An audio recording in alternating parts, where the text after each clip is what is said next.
It's all of the above, Stuart.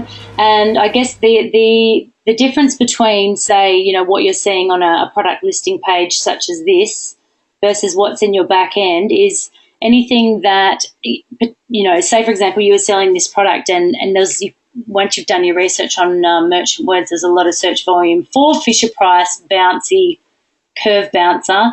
You could put those words in the back end of Seller Central where no one sees them, because obviously you don't want to put the word Fisher Price in your listing because you're not a Fisher Price product. So the training, Neil's training, talks at length about doing your product research, how best to incorporate it into your title and your bullets. This is an awful listing, by the way. It doesn't even really make sense. But yeah, so the keywords really need to go in all parts of, you know, in as many places as you can get them, but don't keyword stuff, as in they still, you know, the listing still needs to read well.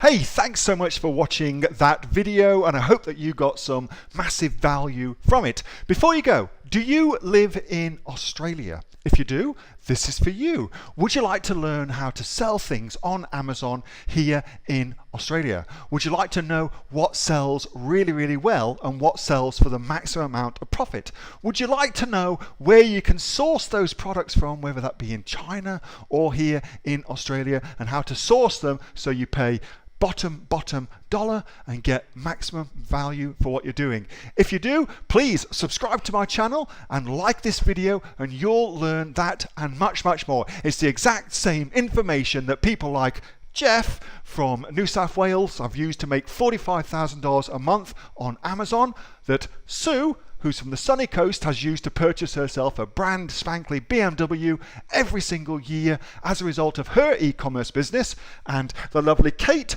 from Bowral in New South Wales has used to make $32,000 a year on, a month, not a year, a month on Amazon, and indeed Anthony, who makes $15,000 a month on Amazon, selling, as he puts it, odds and sods. If you'd like to learn the exact same information that they use to maximize their profits for their Amazon businesses, subscribe to this video, like my channel, post below if you want me to teach you something. Okay, I'm out of here. Speak to you soon. Bye. Subscribe.